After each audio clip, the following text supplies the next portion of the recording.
जय श्री राम। आज की क्लास में हम लोग प्रोग्रामिंग लैंग्वेज के बारे में डिस्कस करेंगे। किस तरीके से हम प्रोग्रामिंग लैंग्वेज को यूज़ कर सकते हैं, कैसे हम अपने प्रोग्राम बना सकते हैं। तो चलिए, सबसे पहले हमें जानना होगा व्हाट इज़ लैंग्वेज। लैंग्वेज क्या होती है? A way to communicate with others, यानी दूसरों से बात करने का एक तरीका या फिर एक मीडियम आप इसे कह सकते हैं। Next thing is program. Program क्या होता है? Program is a set of commands और सेट ऑफ इंस्ट्रक्शंस। जब आप किसी से कोई काम करवाना चाहते हैं तो आप उसे कमांड्स देते हैं, यानी इंस्ट्रक्शंस देते हैं, तभी उस काम को वो कर पाता है। उसी को हम प्रोग्राम बोलते हैं। Next is programming language.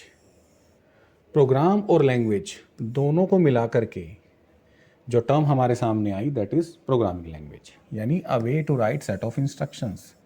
यानी आप एक तरीका देख रहे हैं जिसके थ्रू आप अपनी इंस्ट्रक्शंस को दे सकें, यानी लिख सकें।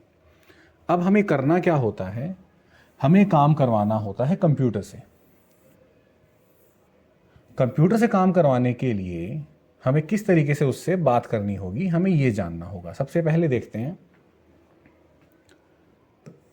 हमें बात करनी है कंप्यूटर से। कंप्यूटर हमारी लैंग्वेज नहीं जानता। हमें जो लैंग्वेज आती है वो है Hindi, Sanskrit, English, German, French and so many languages are there. Computer को इनमें से एक भी लैंग्वेज नहीं आती। अब हमें कमांड देनी है कंप्यूटर्स को, इसलिए हम लोग प्रोग्रामिंग पढ़ते हैं। तो कंप्यूटर को कमांड देने के लिए हमें कंप्यूटर की ही लैंग्वेज का पता होना ज़रूरी है, जो कि है बाइनरी लैंग्वेज। यानी कंप्यूटर को सिर्फ एक लैंग्वेज आती है जो कि है आपकी binary, that is in the form of 0 and 1। हमें बाइनरी लैंग्वेज नहीं आती, तो हम क्या करेंगे? हम कंप्यूटर की उन लैंग्वेजेस को सीखेंगे जो कंप्यूटर आसानी से समझ पाए।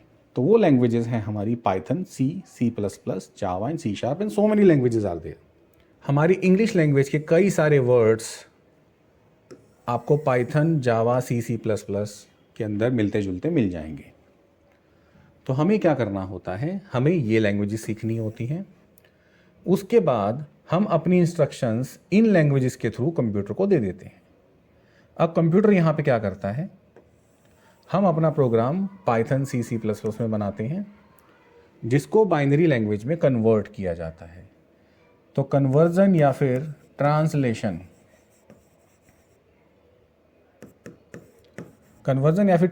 का काम जो है कंप्यूटर के लिए, यानी पाइथन से बाइनरी में कन्वर्ट करने के लिए दो सॉफ्टवेयर हमारे पास अवेलेबल हैं, कंपाइलर और इंटरप्रेटर।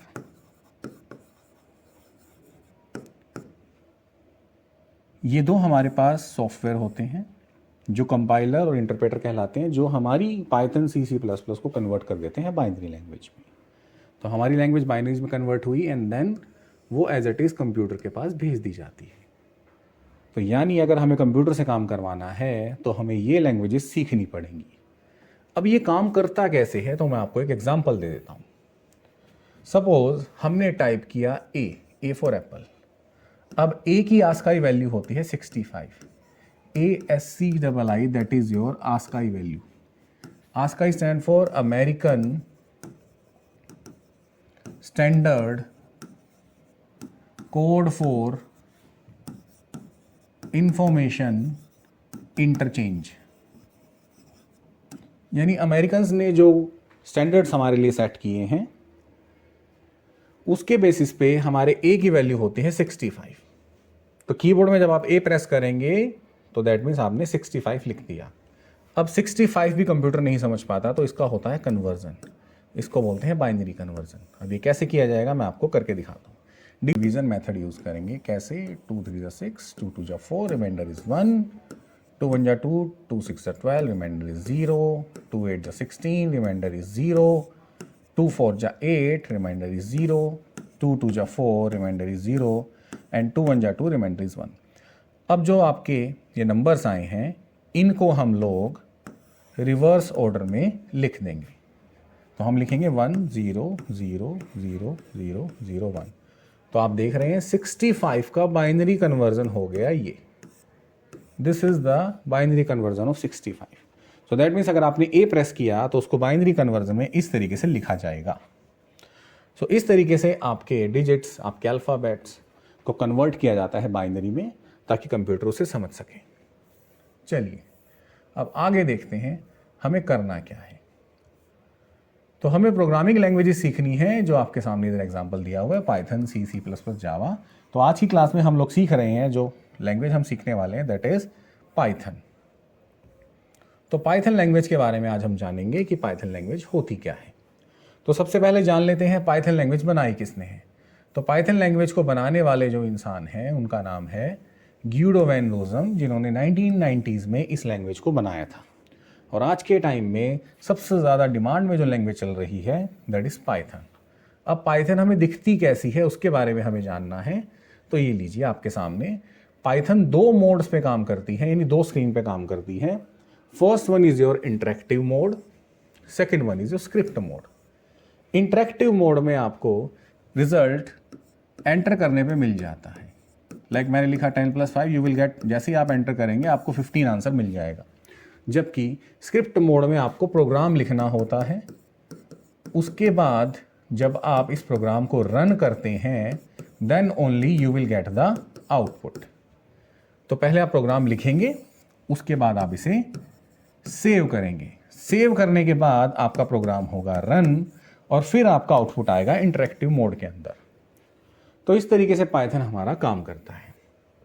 तो चलिए, पाइथन लैंग्वेज को समझने से पहले या फिर किसी भी भाषा को जब आप समझते हैं तो सबसे पहले आपको उसके बेसिक्स को पढ़ना होता है। तो हमारी पाइथन लैंग्वेज में कुछ बेसिक हमें दिए गए हैं, जिसको हम बोलते हैं टोकन्स। सबसे पहली चीज़ टोकन या फिर lexical unit. Token is the smallest individual unit in a program, यानी प्रोग्राम की सबसे छोटी यूनिट जो है वो एक टोकन कहलाती है। हमारे पास 5 तरीके के टोकन्स अवेलेबल हैं। सबसे पहला keyword, identifier, literal, operators and punctuators. चलिए जानते हैं इस प्रोग्राम के अंदर कौन कौन से टोकन हम यूज़ कर रहे हैं। सबसे पहले आपने देखा A10, B200, तो ये जो दोनों हैं हमारे, these are the literals. ABC जो आप यूज़ कर रहे हैं यहाँ पर, these are the identifiers. Plus आपने यूज किया this is your operator. Brackets आप यूज कर रहे हैं, कॉमाज यूज कर रहे हैं, डबल कोट्स यूज कर रहे हैं, दीज आर द पंक्चुएटर्स। प्रिंट आपने यूज किया, दिस इज योर कीवर्ड। तो ये आपके सामने आपके सारे टोकन मैंने यहाँ पे दिखा दिए एक प्रोग्राम के अंदर। तो ये सारे टोकन्स मिलाकर ही एक बड़ा प्रोग्राम बनाते हैं। चलिए सबसे पहले जानते हैं कीवर्ड्स के बारे में। कीवर्ड्स क्या होते हैं? These are the reserve word that have a predefined meaning to the interpreter. यानी इंटरप्रेटर के पास पहले से एक डिफाइंड मीनिंग दिया गया है इन कीवर्ड्स का। सो कीवर्ड जो हमारे पाइथन के अंदर हम यूज़ करते हैं, and, def, for, is, return, there are so many keywords are available. अब ये कीवर्ड होता है क्या है, मैं एग्जाम्पल देता हूँ आपको। जब घर में एक बच्चा पैदा होता है तो हम उसका नाम कभी भी ही और शी नहीं रखते। ही स्टैंड फॉर लड़का एंड शी स्टैंड फॉर लड़की, ये सब हमें सबको पता है। यानी इनका एक मीनिंग पहले से ही रखा जा चुका है। तो कभी भी जब बच्चा पैदा होगा तो हम उसका नाम ही या शी नहीं रखेंगे, यानी उसे एक नया नाम दिया जाएगा। तो उसी तरीके से कीवर्ड्स को आप आइडेंटिफायर नहीं बना सकते, यानी कीवर्ड्स को आप वेरिएबल नहीं बना सकते। ये कुछ कीवर्ड्स ऐसे हैं जिनका मीनिंग पहले से ही डिफाइन करके रखा गया है पाइथन के अंदर। Fine. Next thing is your operator. Operator हमारे पास सबसे पहले अर्थमेटिक ऑपरेटर दिए गए हैं ऑपरेटर्स के अंदर। सबसे पहला है एडिशन, दूसरा सब्सट्रैक्शन, तीसरा मल्टीप्लिकेशन, चौथा फ्लोर डिवीजन, पांचवा divide, modulus and then power sign. ये हमने मैथमेटिक्स के अंदर भी पढ़ा हुआ है सब कुछ। चलिए एग्जाम्पल लेके देख लेते हैं। सपोज a की वैल्यू 10 है, b की वैल्यू हमारी 3 है। अगर हम लिखेंगे a + b तो आंसर हमारा आएगा 13। अगर हम लिख रहे हैं a - b then you will get answer 7। अगर हमने लिखा a × b that is asterisk sign तो इसका आंसर आएगा 30। और अगर आप लिख रहे हैं यहाँ पर a × b so that means इसका मतलब हुआ 10 की पावर 3। सो इसका आंसर आपको मिलेगा इतना। तो डबल एस्ट्रीक या डबल मल्टीप्लिकेशन का मतलब होता है रेज टू द पावर। अगला है हमारा modulus, a modulus b, that means 10 modulus 3, ये आपको आउटपुट क्या देने वाला है। उसके बाद है a divide by b, 10 divide by B आपको आउटपुट क्या देगा, एंड a डिवाइड बी ये आपको क्या आउटपुट देने वाला है। तो instead of b I will write जो आपकी वैल्यू आपको अवेलेबल है यहाँ पर। सो 10 डिवाइड बाई 3 एंड 10 डिवाइड 3। अब इन तीनों में कैसे काम किया जा रहा है मैं आपको बता देता हूँ। जब आप 10 को डिवाइड करेंगे 3 से, 3 3 जा 9, तो रिमाइंडर बचेगा 1, क्वोशंट है हमारा 3। तो जब आप लोग मॉडुलस यूज़ करेंगे, यानी परसेंटेज का साइन जो आप यूज़ करेंगे इसे मॉडुलस कहा जाता है, तो आप लिखेंगे रिमाइंडर जो कि आपका आंसर है 1। जब आप यूज़ करेंगे फ्लोर डिवीज़न तो आप लिखेंगे क्वोशंट दैट इज 3। बट जब आपने डिवाइड का यूज़ किया तो आपका आंसर आएगा 3.3334। तो यानी मॉडुलस में लिया जाता है रिमाइंडर, फ्लोर डिवीजन में लिया जाता है क्वोशंट, और हमारे डिवाइड के अंदर लिया जाता है एक ऐसा नंबर जो कंप्लीट डिवाइड होकर आपके सामने आए, यानी फ्लोटिंग पॉइंट्स में आए। चलिए नेक्स्ट जो हम डिस्कस कर रहे हैं that is your relational operator. Relational operator में greater than, less than, greater than equals to, less than equals to, equal to and not equals to. चलिए एग्जांपल लेते हैं। a equals to 10 and b equals to 20। तो सबसे पहले आपने use किया क्या a is greater than b, क्या ये बड़ा है, तो आपका आंसर आएगा फॉल्स। आपने लिखा a greater than equals to b, तो भी आपका आंसर क्या आएगा, फॉल्स। आपने लिखा a less than b, you will get answer true. तो उसी तरीके से less than equals to use किया जाएगा। अब यूज़ कर रहे हैं डबल इक्वल्स टू। मैंने लिखा a double equals to b, क्या a b के बराबर है, तो आपका आंसर क्या आने वाला है, फॉल्स। यानी क्या 10 बराबर है 20 के। उसी तरीके से क्या a not equals to b, answer आएगा ट्रू।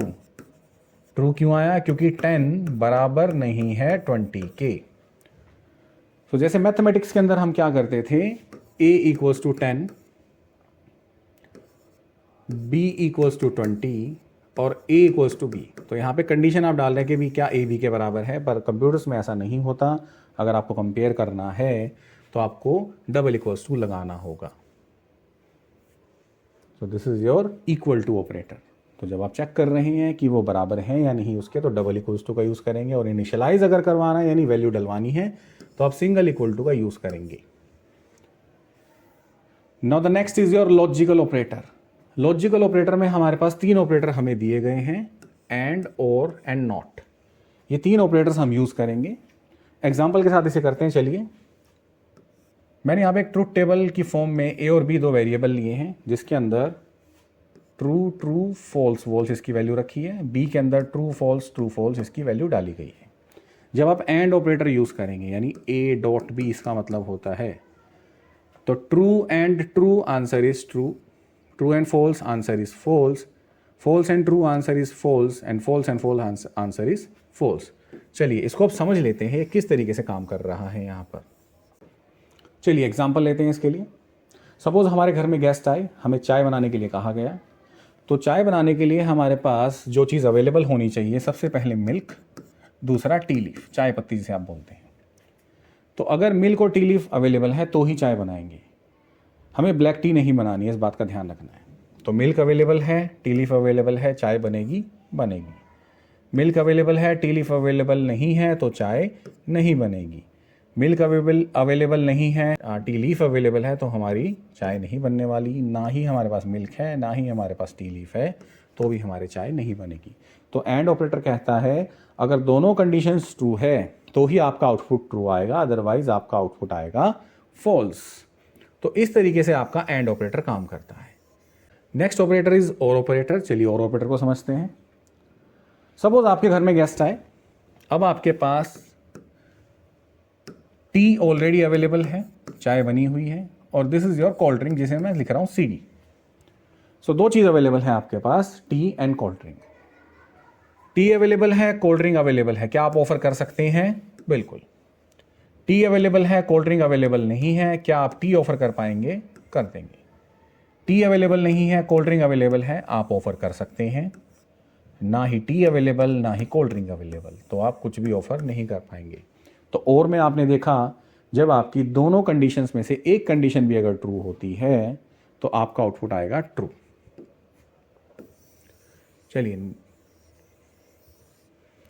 चलिए नेक्स्ट समझते हैं हमारा नॉट ऑपरेटर। नॉट ऑपरेटर कैसे काम करता है। बी में हमने देखा था, हमने डाली थी value true false true and false, तो नॉट इसका उल्टा होता है, ट्रू बन जाएगा फॉल्स, फॉल्स बन जाएगा ट्रू। इसी तरीके से आप देखिए चारों वैल्यू इनवर्स हो गई, दैट मीन्स ट्रू है तो फॉल्स, फॉल्स है तो ट्रू। अगला ऑपरेटर जो आपके सामने है that is your membership operator.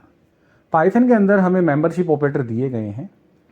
सो पहला इज इन, दूसरा इज नॉट इन। जब किसी चीज़ की आप अवेलेबिलिटी चेक करना चाहते हैं, यानी किसी लिस्ट के अंदर कोई चीज़ अवेलेबल है या नहीं अगर आपको देखना है, तो आप सीधा इन ऑपरेटर यूज़ कीजिए। लिखा है 10 इन दिस, क्या 10 है इसके अंदर, आंसर आया आपका ट्रू।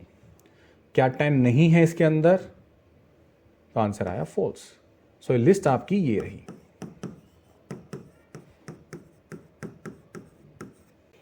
चलिए ऑपरेटर्स जानने के बाद हम पहला प्रोग्राम अपना बनाने वाले हैं।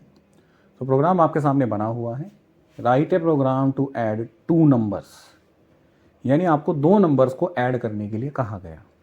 तो 2 नंबर का प्रोग्राम कैसे बनेगा ये रहा आपके सामने। हमने लिया a equals to int input enter first number, उसके बाद हमने लिखा b equals to int input enter second number. Third line में लिखा आपने c is equals to a plus B, उसके बाद आपने लिखा print sum equals to c। इसका मतलब समझ लेते हैं अब। सबसे पहले हमने एक a वेरिएबल लिया जिसके अंदर हमने यूज़र से एक नंबर मांगा है। हमने यहाँ पे इंट और इनपुट का यूज़ किया है। इंट और इनपुट क्या होता है हम अभी चेक करेंगे ये क्या चीज़ होती है। इसके बाद हमने तीसरी लाइन में a प्लस बी कर दिया, यानी a और b में जो भी वैल्यू डाली है उन दोनों को जोड़ के c में डाल दीजिए। एंड देन फोर्थ लाइन में हमने लिख दिया print sum is equals to c, यानी जो भी एडिशन आपका हुआ है जो c के अंदर वैल्यू है वो आप एज इट इज प्रिंट करवा देंगे। तो आपकी आउटपुट स्क्रीन कैसी दिखेगी मैं यहाँ लिख देता हूँ। मान लीजिए this is your interactive mode, ये स्क्रीन आपकी इंटरेक्टिव मोड की है। सबसे पहले आपको मैसेज आएगा एंटर फर्स्ट नंबर, मान लीजिए आपने डाल दिया 10। जैसे एंटर करेंगे दूसरा मैसेज आएगा एंटर सेकंड नंबर, आपने वैल्यू डाल दी 20। थर्ड वैल्यू है आपकी c is equals to a plus B, that means आपका आंसर आ गया 30। तो जब आप प्रिंट करवाएंगे sum equals to 30 you will get the answer. तो इस तरीके से आपका प्रोग्राम जब आप सेव करके रन करेंगे तो इस तरीके से आपको ये आउटपुट देगा। अभी हम देखेंगे प्रिंट स्टेटमेंट। अब प्रिंट स्टेटमेंट का यूज़ क्यों किया जाता है, क्या ज़रूरत है प्रिंट स्टेटमेंट यूज़ करने की। अभी हमने जो प्रोग्राम रन किया है उसके अंदर हमने प्रिंट स्टेटमेंट को यूज़ किया था। बेसिकली प्रिंट स्टेटमेंट का काम होता है आउटपुट देना या फिर मैसेज दिखाना स्क्रीन के ऊपर। तो सिंपली आपको लिखना होगा प्रिंट, देन पैरेंथेसिस ओपन करेंगे आप, डबल कोट्स में आप जो भी मैसेज लिखेंगे एज इट इज़ आपकी आउटपुट स्क्रीन पे प्रिंट हो जाएगा। सेकेंडली अगर आप कोई वैल्यू प्रिंट करवाना चाहते हैं तो आप इस तरीके से प्रिंट लिखेंगे सम इक्वल्स टू, जैसा आपने प्रोग्राम में देखा था, and then you will write C. अब सी के अंदर कोई वैल्यू होगी, सपोज सी के अंदर 30 है, तो आउटपुट आपका क्या मिलेगा, आपको आउटपुट मिलेगा सम इक्वल्स टू 30। तो आपकी स्क्रीन पे ये आपको आउटपुट मिल जाएगा। यानी प्रिंट स्टेटमेंट की मदद से आप अपना आउटपुट डिस्प्ले करवा सकते हैं, साथ में वैल्यू के साथ आप लोग अपना मैसेज भी डिस्प्ले करवा सकते हैं। तो इसलिए हमें प्रिंट स्टेटमेंट यूज़ करना ज़रूरी है। Next statement is input statement. अब इनपुट स्टेटमेंट क्या काम करता है। बेसिकली इनपुट स्टेटमेंट यूज़ किया जाता है यूज़र से इंफॉर्मेशन या फिर डेटा लेने के लिए। जो आप यूज़र से इनपुट करवाएंगे वो basically in the form of string, यानी स्ट्रिंग की फॉर्म में होगा। जैसे आप देख सकते हैं यहाँ पे मैंने लिखा a equals to input enter your name, यानी a के अंदर आप कोई नाम डलवा रहे हैं। सपोज मैंने डलवा दिया अमन, तो यानी a क्या है, एक वेरिएबल जिसके अंदर आप लोग स्ट्रिंग एंटर करवा रहे हैं, यानी डेटा एंटर करवा रहे हैं। अभी हमने जो प्रोग्राम देखा था उसके अंदर हमने 2 वेरिएबल लिए थे a और b, उन दोनों के अंदर हमने यूज़र से डेटा डलवाया था। तो हमने जो स्टेटमेंट लिखा था वो इस तरीके से था a equals to int input enter a number. तो सपोज यूज़र ने डाला 40, अब होगा क्या, a के अंदर जो 40 आएगा ये बाय डिफ़ॉल्ट होगा स्ट्रिंग, यानी इस पे आप कैलकुलेशन नहीं कर सकते। अगर आपको इस 40 पे कैलकुलेशन करना है तो आपको यहाँ पे लिखना होगा INT। INT stand for integer, यानी जो भी आप ए के अंदर वैल्यू डलवाएंगे वो उसको इंटीजर में कन्वर्ट कर देगा। अब इंटीजर में कन्वर्ट होने के बाद आप इस पे प्लस माइनस या जो आपको काम करवाना है वो करवा सकते हैं। तो इसलिए हमें इनपुट स्टेटमेंट के साथ डेटा टाइप डिफाइन करना होगा। अगला कंसेप्ट जो हम देख रहे हैं that is your data types, यानी data types in Python. Python में जो हमें डेटा टाइप अवेलेबल है वो है number, string, list, tuple and dictionary. String, list, tuple, dictionary के बारे में हम बाद में डिस्कस करेंगे। आज हम डिस्कस कर रहे हैं नंबर के बारे में। यानी जब आपको डील करना हो डिजिट्स में, यानी 0 to 9 कोई भी नंबर अगर आपको चाहिए तो आप उसके लिए यूज करेंगे INT। जैसे कि आपने देखा INT इनपुट एंटर नंबर, तो इसके अंदर हमें यूज करना पड़ा था INT क्योंकि हमें डिजिट पे काम करना है। अगर आपको डेसिमल वैल्यू पे काम करना है, दैट मीन्स पॉइंट्स पे अगर आपको काम करना है, यानी 7.5, 8.5, 9.67, तो ऐसी वैल्यू के लिए आप इंट की जगह यूज करेंगे फ्लोट। तो नंबर के अंदर ये दो डेटा टाइप्स आपको यूज करने हैं अभी के लिए। नेक्स्ट कंसेप्ट जो है आपके लिए ये है हमारा वेरिएबल।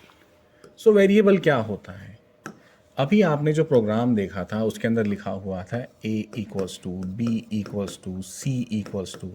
इसका मतलब क्या हुआ कि A के अंदर आप वैल्यू डालेंगे, B के अंदर आप वैल्यू डालेंगे और C में आपने A प्लस B करवा दिया। तो वेरिएबल एक ऐसी लोकेशन जहां पे आप अपना डेटा स्टोर करवा सकें। लिखा हुआ है labelled storage location whose value can be manipulated during the program run. यानी आप एक ऐसा कंटेनर ले रहे हैं जिसके अंदर आप वैल्यू डलवाएंगे। जैसे मैंने लिखा A इक्वल्स टू 10, तो ये हुआ इंटीजर टाइप का। आपने लिखा नेम इक्वल्स टू रोहन, तो ये हुआ स्ट्रिंग टाइप का वैल्यू। आपने लिखा A equals to B, B equals to C, C equals to 10, यानी दिस इज मल्टीपल असाइनमेंट, यानी A B C के अंदर आपने 10 डलवा दिया। Next is A, B, C equals to 10, 20 and 30, यानी A की वैल्यू तो हो गई यहाँ पे 10, B की वैल्यू हो गई यहाँ पे 20 एंड C की वैल्यू यहाँ पे हो गई 30। यानी वेरिएबल की मदद से आप लोग वैल्यू इंसर्ट करवा सकते हैं। इसके बाद यहाँ पे दिया हुआ है रूल्स टू डिक्लेयर आइडेंटिफायर और वेरिएबल, यानी क्या क्या रूल हैं यहाँ पर जिसकी मदद से आप लोग एक आइडेंटिफायर को डिक्लेयर कर सकते हैं। ये आपको ध्यान रखना होगा। सबसे पहला, it can not start with a digit. Digit से शुरू नहीं होगा। दैट मीन्स आप 0 to 9 कोई नंबर वेरिएबल के लिए नहीं यूज कर सकते। एग्जाम्पल, मैंने लिखा 1A इक्वल्स टू 10, ये गलत है। सेकेंड रूल बोलता है it can contain letters, digit और अंडरस्कोर, यानी आप इसके अंदर लेटर्स, डिजिट, अंडरस्कोर सबका यूज कर सकते हैं। एग्जाम्पल के लिए मैं लिख सकता हूं A_B इक्वल्स टू 40, ये अलाउड है। या फिर आप लिख सकते हैं A1 इक्वल्स टू 100, ये भी अलाउड है, यानी डिजिट को आपने बाद में यूज किया। Punctuation and blanks are not allowed, यानी पंक्चुएशन और ब्लैंक्स आप यूज नहीं कर सकते। मैं ऐसे नहीं लिख सकता A space B equals to 10, ये गलत है। Python is a case sensitive, identifier total is different from total, यानी अगर आपने एक वेरिएबल बनाया जिसका नाम है टोटल, TOTAL, यानी स्मॉल्स में आपने टोटल लिखा जिसकी वैल्यू डाली 1000, अगर आप प्रिंट करवा रहे हैं कैपिटल T तो ये आपको एरर दे देगा, यानी ये वेरिएबल आपने डिफाइन ही नहीं किया। तो इन दोनों में डिफरेंस है। Last is keywords can not be use as a variable, यानी कीवर्ड्स को आप एज अ वेरिएबल यूज नहीं कर सकते। जैसे मैं लिखूं अगर प्रिंट इक्वल्स टू 100, ये मुझे अलाउ नहीं करेगा पाइथन। आप इस तरीके से कीवर्ड्स को भी एज अ वेरिएबल यूज नहीं कर सकते। तो इन बातों का ध्यान रखना है जब आप वेरिएबल को डिक्लेयर करें। चलिए नेक्स्ट प्रोग्राम हम देख रहे हैं जिसके अंदर हमें दो नंबर्स को स्वैप करवाना है। तो हमें पहले यूज़र से दो नंबर मांगने होंगे A एंड B। तो A के अंदर मान लीजिए आपने डलवा दिया 40 एंड B के अंदर आपने डलवा दिया 60। अब आपको करना क्या है, आपको स्वैपिंग करवानी है, यानी A के अंदर 60 आ जाए और B के अंदर आ जाए 40। तो इस काम को करने के लिए आपको ये कंसेप्ट समझना होगा। एग्जाम्पल लेते हैं, 2 ग्लासेस में या 2 जार आपके पास अवेलेबल हैं, उनके अंदर पानी फुल भरा हुआ है। आपको करना क्या है, ए वाला वाटर आपको बी में डालना है और बी वाला ए में, यानी स्वैपिंग करवानी है। तो इस काम को करने के लिए मैं एक एम्प्टी ग्लास लूँगा जो कि है सी।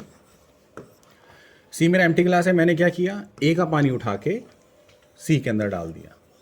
तो ए का पानी उठा के हमने सी में डाल दिया। सी जो ग्लास है वो मेरा फिल हो चुका है और ए हो गया है एम्प्टी। अब मैंने क्या किया, बी को उठा के मैंने ए में डाल दिया। अब मेरा ए फिल हो चुका है और बी हो गया है एम्प्टी, एंड देन सी वाला ग्लास का पानी जो था मैंने डाल दिया बी के अंदर। तो इस तरीके से मेरे दोनों ग्लासेस का पानी आपस में एक्सचेंज हो गया, आपस में स्वैप हो गया। इस काम को करने के लिए C इक्वल्स टू ए आपको स्टेटमेंट लिखना होगा, यानी C के अंदर A डाल दिया, उसके बाद आपने लिखा A इक्वल्स टू B, यानी A के अंदर आपने B को डाल दिया, एंड देन फाइनली आपने लिखा B इक्वल्स टू C, यानी जो C के अंदर पानी डाला हुआ था वो A के अंदर डाल दें। तो this is the classical method to swap two numbers. Python क्या बोलता है, instead of writing these 3 lines आप ये काम कीजिए A, B equals to B, A। This is multiple assignment. तो इस तरीके से लिखने से आपकी स्वैपिंग हो जाएगी। तो पाइथन के अंदर ये बेनिफिट है आपको कि आप एक ही लाइन के अंदर स्वैपिंग करवा सकते हैं। चलिए, आज की क्लास में जो हमने समझा उसी के बेसिस पे ये कुछ प्रोग्राम आपके सामने हैं जो आपको परफॉर्म करके देखने हैं। मैं इसकी एक प्रैक्टिकल इम्प्लीमेंटेशन वीडियो भी बना दूंगा जिसके अंदर ये सभी प्रोग्राम मैं आपको रन करके दिखाऊंगा। आई होप आज की वीडियो आपको क्लियर हो गई होगी, जो कंटेंट मैंने आपको करवाया समझ में आ गया होगा। जय श्री राम।